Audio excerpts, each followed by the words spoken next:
Hi and welcome back. I'm Kylie with the At6 Family Participation Program. So the investigation and assessment is complete and you would have been advised of the outcome. Ongoing child safety intervention is required when child safety has assessed a child or a young person as in need of protection. This happens when the assessment outcome is substantiated risk or substantiated harm and child safety has determined that the child or young person is in need of protection. This might mean that the child or young person continues to live at home or somewhere else because children have a right to feel safe and secure.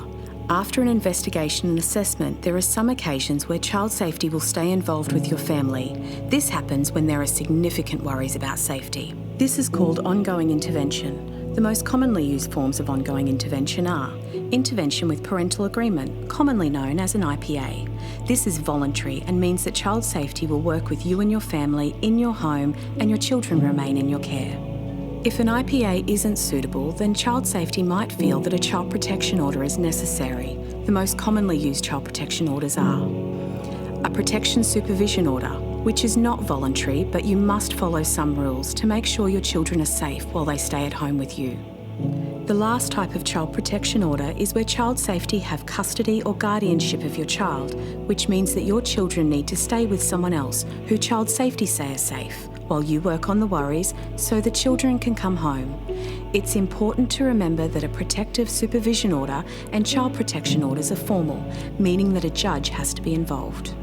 We know this can come as a big shock, which is why we want to work with you as early as possible to develop a plan. All you need to know is this plan is your roadmap for how to create a safe environment so the kids can be home with you as soon as possible.